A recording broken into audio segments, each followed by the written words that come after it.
Que se passe-t-il sur le marché crypto? Pourquoi est-ce qu'il y a autant de volatilité? Bienvenue sur Kryptonite, c'est ce que nous allons voir aujourd'hui. Vous êtes moins de 10% des personnes à regarder nos vidéos, à ne pas être abonnés à notre chaîne YouTube.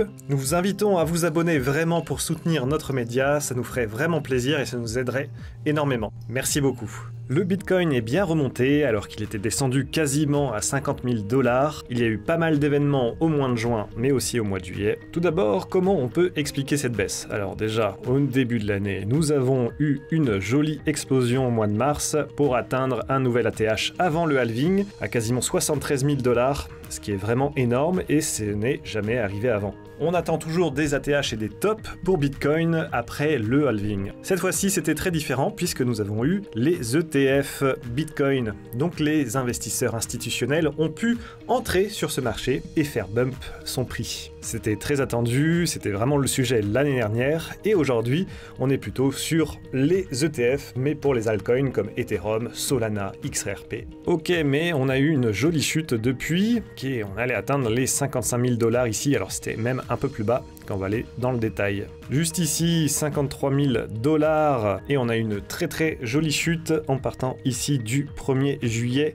à 63 500 $ pour atteindre les 53 000 le 5 juillet. Alors déjà, comment expliquer cette baisse? Eh bien, sur CoinMarketCap, nous avons maintenant ces petites annotations. Donc si vous voulez aller chercher par vous-même, vous avez plein d'informations comme celle-ci qui sont plutôt intéressantes. On sait qu'on a eu une pression vendeuse très importante sur le Bitcoin puisqu'un exchange qui s'appelle MTGOX s'est effondré un petit peu comme FTX, mais c'était il y a 10 ans, en 2014. Et depuis tout ce temps, ils n'ont jamais remboursé les clients qui possédaient du Bitcoin sur leur plateforme. Et c'est aujourd'hui chose faite, en tout cas en partie, puisqu'ils ont commencé à rembourser les clients et donc envoyer énormément de BTC. Ici, on peut voir 47 000 Bitcoins qui ont été bougés sur une nouvelle adresse et ça correspond quand même à 9 milliards de dollars. Alors on voit quand même que le market cap de Bitcoin est de 1317 milliards. Donc ce n'est pas tant que ça, mais c'est quand même très important et ça peut pousser les investisseurs et les traders sur Bitcoin à vendre à l'avance en prévoyant justement cette baisse et sa tendance à enchaîner le marché vers le bas. Jusqu'à atteindre des 53 000 $, on peut voir que ça remonte directement après, les gens rachètent. Sachez que la vente de MTGOX n'est pas encore terminée et ça devrait continuer durant tout l'été. Il y a aussi eu une autre pression du côté du gouvernement allemand qui a transféré 1300 bitcoins sur la plateforme pour proprement les vendre. Ça correspond quand même à 75 millions de $. Dans le détail, c'est le gouvernement allemand qui a récupéré ces bitcoins suite à une affaire d'arnaque. C'était en janvier 2024 et aujourd'hui ils sont en mode ok, on va vendre tous ces bitcoins pour récupérer du cash. Et depuis c'est remonté petit à petit, mais ce qui a vraiment déclenché cette hausse, c'est la tentative d'assassinat de Trump. Ce jour-là, on était plutôt autour de 60 000 $, assez classique, et on est allé chercher les 65 000 $. Alors ça peut paraître horrible dit comme ça, que le marché est influencé par les événements de ce type, mais c'est totalement réel. Si vous ne comprenez pas pourquoi, c'est tout simplement parce que, eh bien, la tentative ratée de Donald Trump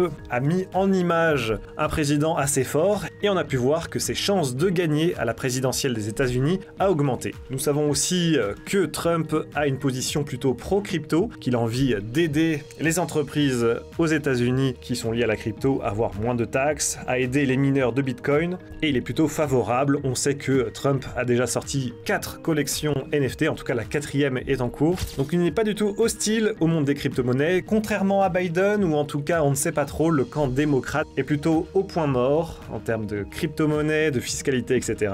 Donc cet événement a donc poussé les cryptos vers le haut, puisque Trump a résisté à sa tentative d'assassinat. Si malheureusement les événements avaient été différents et que Trump serait décédé, peut-être que les cryptos se seraient effondrés derrière. On peut voir aussi que des meme coins qui sont liés à Trump, comme MAGA, qui signifie Make America Great Again, eh bien ont explosé après sa tentative d'assassinat. Donc il y a énormément de volatilité à ce niveau. Sauf qu'aujourd'hui, si vous suivez un petit peu l'actualité aux États-Unis, eh bien ce n'est plus Biden qui va se présenter au présidentiel, c'est Kamala Harris. C'est la vice-présidente des États-Unis et donc plus jeune, avec plus de discussions, plus facile pour le débat. Est-ce qu'elle a des chances de gagner? On ne sait pas. Le marché crypto pourrait donc être impacté avec la victoire de Trump ou sa défaite, ou bien avec la victoire de Kamala Harris, ou alors avec une surprise. En tout cas, on verra ça durant l'automne 2024. Donc ce 24 juillet, on se retrouve à 66 700 $ sur le Bitcoin, ce qui est vraiment très proche de son ATH.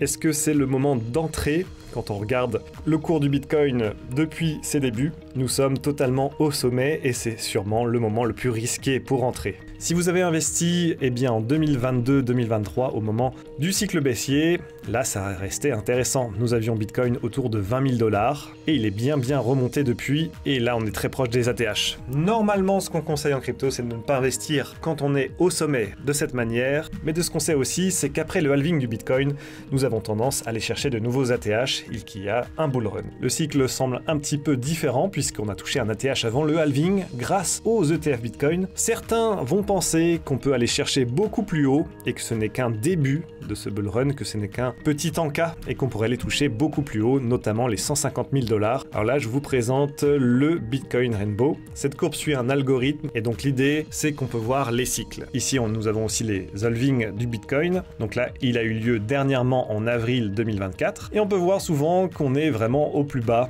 au niveau du halving. On est dans un cycle baissier et ensuite le bull run commence et on va toucher de nouveaux sommets et atteindre les zones rouges, orange, ci-dessus. Si on regarde à début janvier 2025 et qu'on atteint par exemple la 3e zone, donc la plus orange, on serait au minimum à 145 882 $ sur Bitcoin, quasiment 150 000 et il y a beaucoup de personnes sur les réseaux sociaux, d'experts, d'analystes qui pensent qu'on devrait atteindre ce seuil d'ici début 2025. Si on regarde cette courbe, on peut voir que le cours du Bitcoin est à chaque fois monté pour toucher des zones rouges, au moins orange. Voilà, ici c'est la 3e zone pour 2021. Si début 2025 ou fin d'année 2024 il vient retoucher cette zone, on sera plus de 140 000 $ sur le Bitcoin, ce qui semble déjà incroyable. On serait donc sur un x2, ce qui serait assez élevé. Ça ne semble pas du tout impossible, en tout cas ça serait l'un des premiers sommets et on pense que le deuxième ce serait courant de l'année 2025. Mais bien sûr, si vous avez investi beaucoup plus tôt sur Bitcoin et d'autres crypto-monnaies et qu'on vient atteindre des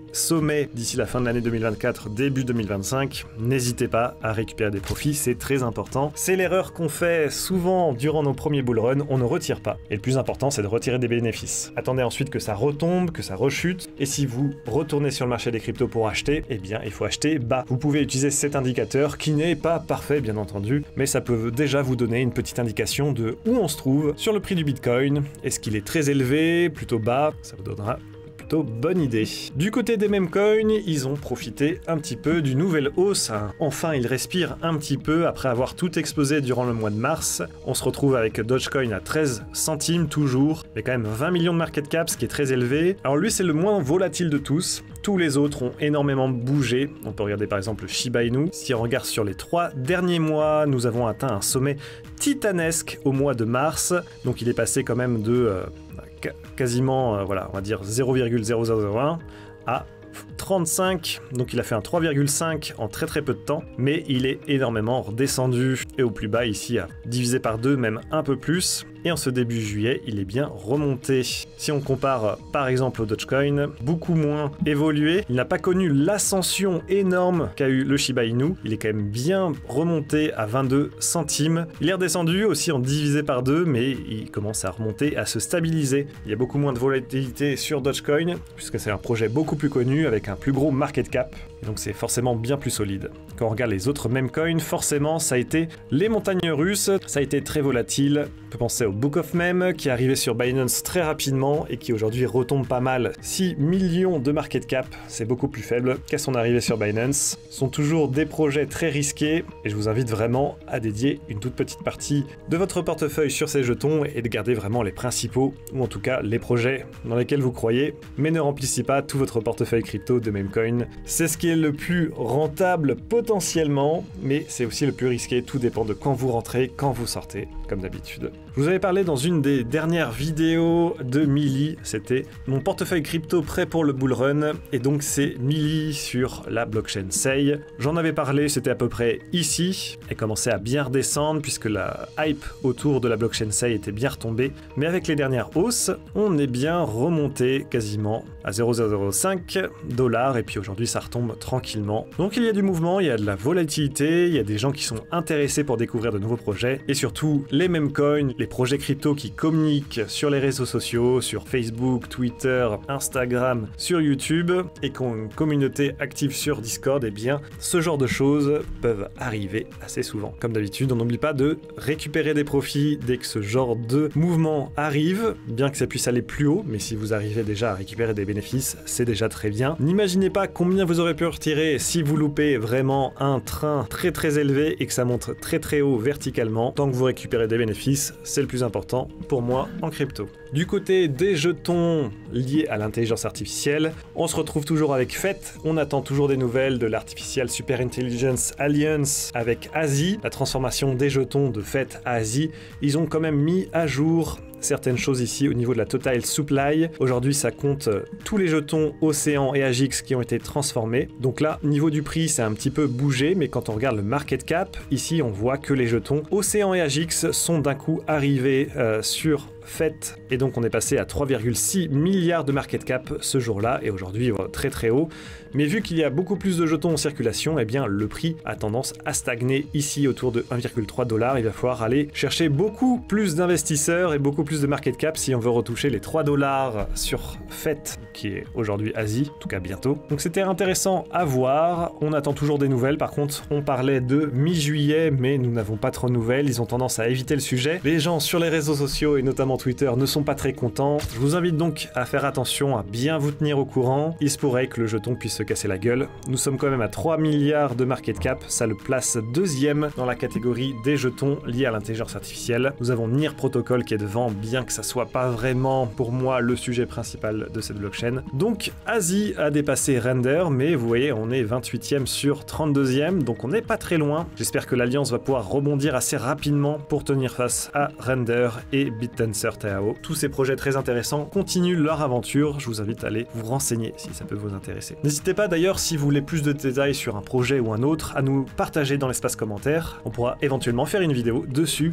plus en détail, pour expliquer sur quel projet, le potentiel, sur le long terme, le court terme, etc. Merci en tout cas d'avoir regardé. Si vous voulez de l'actualité sur les crypto-monnaies et ne rien rater sur ce qui se passe par exemple sur Asie, sur certaines crypto-monnaies comme le Shiba Inu, sur les nouveaux jeux sur Telegram, n'hésitez pas à passer sur crypto-nit.fr. On sort pas mal d'articles chaque jour et même le week-end. Merci d'avoir suivi, on se dit à très bientôt, bye bye bye.